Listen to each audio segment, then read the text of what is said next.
দেখাচ্ছে 152 bits per minute. এই যে আমার নাম, এখানে দেখাচ্ছে কিন্তু এফএসআর 152 বিটস পার মিনিট। এরপরে যে রিপোর্টটা আমি করিয়েছিলাম সেটা হচ্ছে এই রিপোর্টটা, 24 উইকস 0 ডেজ। এখানে দেখো এফএসআর দেখাচ্ছে 152 বিটস পার মিনিট, মানে দুটো কিন্তু সেম, কোনো চেঞ্জ আসেনি। পরপর যে দুটো রিপোর্ট করিয়েছিলাম সেখানে কিন্তু এফএসআর পুরো একই, কোনো আলাদা কিছু নেই, বাড়েও নি কমেও নি। এরপরে যে রিপোর্টটা আমি করিয়েছিলাম সেটা হচ্ছে এই রিপোর্টটা। এই দেখো আমার নাম, এই যে এখানে এফএসআর দেখাচ্ছে 146 বিটস পার মিনিট, মানে দুটো রিপোর্টের যতটা ছিল 152 থেকে 146 কমে গেছে। Hello friends, welcome back to my channel Tukus daily blog. তোমরা সবাই কেমন আছো? আমি খুব ভালো আছি। আর একটি নতুন ভিডিওর সঙ্গে তোমাদের অনেক অনেক স্বাগত। চলো আজকে একটা ভিডিওর মাধ্যমে তোমাদেরকে আমি শেয়ার করব যে বেবির হার্ট রেট বা এফএসআর কত থেকে কতর মধ্যে থাকলে তোমরা সহজেই বুঝতে পারবে যে তোমাদের গর্ভের সন্তানটি ছেলে সন্তান। তোমরা যারা প্রেগনেন্ট আছো, আমি জানি তোমাদের মনের মধ্যে এইটাই সবসময় চলে যে তোমাদের গর্ভের সন্তানটি কি ছেলে সন্তান নাকি মেয়ে সন্তান।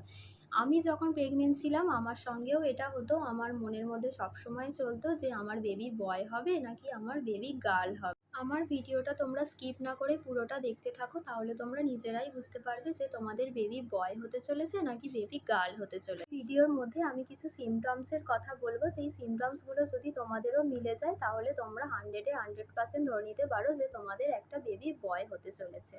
5টা সিমটমসের মধ্যে কিন্তু 5 নম্বর সিমটমসটা খুবই গুরুত্বপূর্ণ। সেই 5 নম্বর সিমটমসটা থেকেই কিন্তু আমি প্রথমে জেনে গেছিলাম যে আমার বেবি বয় হতে পারে, এবং আমার বেবি বয়ই হয়েছে। আমার আল্ট্রাসোনোগ্রাফি রিপোর্টগুলো তোমাদের সঙ্গে শেয়ার করছি। চলো আল্ট্রাসোনোগ্রাফি রিপোর্টগুলো দেখতে থাকো যে বেবি বয়ের হার্টবিট কত থেকে কতর মধ্যে হতে পারে। প্রথমে আমি যে রিপোর্টটা করিয়েছিলাম দেখো 6 উইক 6 ডেজ। এই রিপোর্টে কিন্তু ভ্রূণের কোনো এফএসআর ছিল না। তারপরে যে রিপোর্টটা আমি করিয়েছিলাম এই যে এইটা 17 উইক 6 ডেজ, এখানে দেখো এফএসআর দেখাচ্ছে 152 বিটস পার মিনিট। এই যে আমার নাম, এখানে দেখাচ্ছে কিন্তু এফএসআর 152 বিটস পার মিনিট। এরপরে যে রিপোর্টটা আমি করিয়েছিলাম সেটা হচ্ছে এই রিপোর্টটা 24 উইকস 0 ডেজ। এখানে দেখো এফএসআর দেখাচ্ছে 152 বিটস পার মিনিট, মানে দুটো কিন্তু সেম, কোনো চেঞ্জ আসেনি। পরপর যে দুটো রিপোর্ট করিয়েছিলাম সেখানে কিন্তু এফএসআর পুরো একই, কোনো আলাদা কিছু নেই, বাড়েও নি কমেও নি। এরপরে যে রিপোর্টটা আমি করিয়েছিলাম সেটা হচ্ছে এই রিপোর্টটা। এই দেখো আমার নাম, এই যে এখানে এফএসআর দেখাচ্ছে 146 বিটস পার মিনিট, মানে দুটো রিপোর্টের যতটা ছিল 152 থেকে 146 কমে গেছে। এরপর লাস্ট যে রিপোর্টটা আছে সেটা হচ্ছে এইটা কালার ডপলার।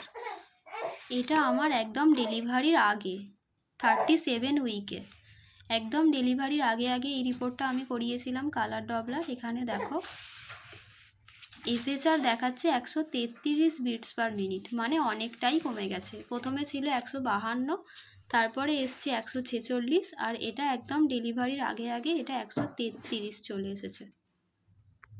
আমার প্রেগনেন্সি টাইমে যতগুলো আমি আল্ট্রাসোনোগ্রাফি করিয়েছিলাম সবগুলোই তোমাদেরকে দেখালাম। তোমরা দেখলে যে আমার বেবি বয়ের হার্টবিট কিন্তু সবসময় কমের দিকে ছিল।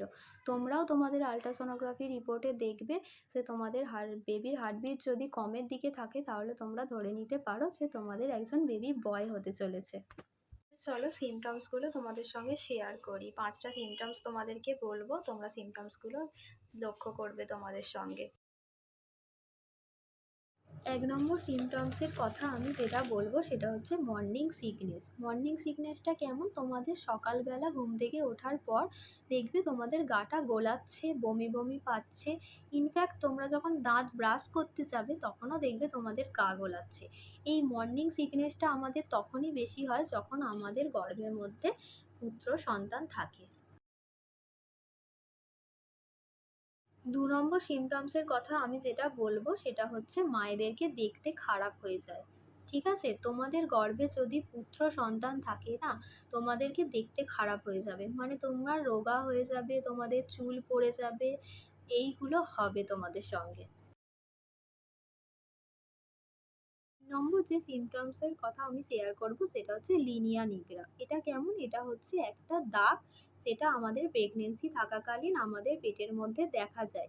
সেটা অনেকের ৫ মাস থেকেও দেখা যেতে পারে, আবার অনেকের লেট করেও দেখা যেতে পারে, আবার অনেকের নাও দেখা যেতে পারে। কিন্তু যাদের দেখা গেছে ৫ মাসে যারা গর্ভবতী, তাদের যে এই দাগটা যখন দেখা যায় তখন তলপেট থেকে নাভি পর্যন্ত যদি আসে এই দাগটা, তাহলে তোমরা ধরে নিতে পারো তোমাদের গর্ভের সন্তানটি কন্যা। এবার যদি এই দাগটা তলপেটের ওপর থেকে একদম পাঁজরের মাঝখান পর্যন্ত এসে পৌঁছে যায়, তাহলে তোমরা কিন্তু অনেকটাই ধরে নিতে পারো যে তোমাদের গর্ভের সন্তানটি ছেলে সন্তান। ৪ নম্বর যে সিম্পটমসের কথা আমি বলব সেটা হচ্ছে ক্রেভিংস। বেবি বয় যদি তোমাদের গর্ভে থাকে না, তাহলে তোমাদের সবসময় কিন্তু ঝাল জাতীয়, টক জাতীয় এই খাবারগুলো খেতে ইচ্ছা করবে। ঠিক আছে? আর যদি বেবি গার্ল তোমাদের গর্ভে থাকে, তাহলে তোমাদের সবসময় মিষ্টি জাতীয় খাবারগুলোই খেতে ইচ্ছা করবে। তোমাদের ঝাল আর টক এই জাতীয় খাবারগুলো, নোনতা এই জাতীয় খাবারগুলো যদি তোমাদের সবসময় খাওয়ার জন্য ক্রেভিংস হয়, তাহলে তোমরা কিন্তু অনেকটাই ধরে নিতে পারো যে তোমাদের গর্ভে সন্তানটি পুত্র সন্তান। ৫ নম্বর আমি যে সিম্পটমসটার কথা বলব সেটা হচ্ছে পেটের আকৃতি। এইটা দেখে কিন্তু আমি অনেকটাই শিওর হয়ে গেছিলাম যে আমার বেবি বয় হতে চলেছে। এই আকৃতিটা দেখেই।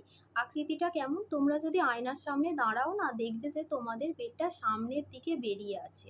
মানে দুটো সাইডে নয়, সামনের দিকে ছুঁচালো হয়ে আছে। ঠিক আছে? তাহলে কিন্তু তোমরা বুঝতে পারবে যে তোমাদের গর্ভে বেবি বয় আছে। আর যদি তোমাদের পেটটা দেখো অনেকটা বড় আর গোল হয়ে আছে, ঠিক আছে? তাহলে তোমরা বুঝবে যে তোমাদের গর্ভে কন্যা সন্তান আছে। আর বেবি বয় যখন পেটে থাকে না, তখন পেটের আকৃতিটা না একটু ছোট মতো হয়। ঠিক আছে? যেটা আমার ক্ষেত্রে হয়েছিল। আমার কিন্তু ৭ মাস থেকে একদম বোঝাই যায়নি। আমি যখন ৭ মাসে পড়ে গেছি তখন কিন্তু বোঝাই যাচ্ছিল না যে আমি প্রেগনেন্ট বলে। বোঝা যাচ্ছিল, মনে হচ্ছিল যেন ২-৩ মাসের প্রেগনেন্ট। কিন্তু আমি ৭-৮ মাসের প্রেগনেন্ট বলে কিন্তু কেউই বুঝতে পারত না। তো বেবি বয় যখন থাকবে না পেটে, তখন পেটের আকৃতিটা একটু ছোট মতো হবে। আর যদি বেবি গার্ল থাকে পেটে, তাহলে পেটের আকৃতিটা গোল হবে এবং মানে বড় মতো হবে। বেবি বয়ের সিম্পটমসটা হচ্ছে পেটের আকৃতিটা বাস্কেট বলের মতো হবে। আর বেবি গার্ল যদি পেটে থাকে তাহলে আকৃতিটা তরমুজের মতো হবে। ঠিক আছে? এই কথাগুলো কিন্তু কোনো যুক্তিসম্মত প্রমাণ নয়। তবুও এই কথাগুলো থেকে আমরা অনেক কিছুই জানতে পারি, জানার চেষ্টা করি। আমার একদম সত্যি ঘটনাটা তোমাদের সঙ্গে শেয়ার করলাম। চলো, ভিডিওটা ভালো লাগলে একটা লাইক, কমেন্ট, শেয়ার করে দিও। আরও আমার নতুন ভিডিও পেতে চ্যানেলটি সাবস্ক্রাইব করে রেখো। চলো, আজকের মতো এখানেই টাটা করছি। দেখা হবে আবার নেক্সট ভিডিওতে।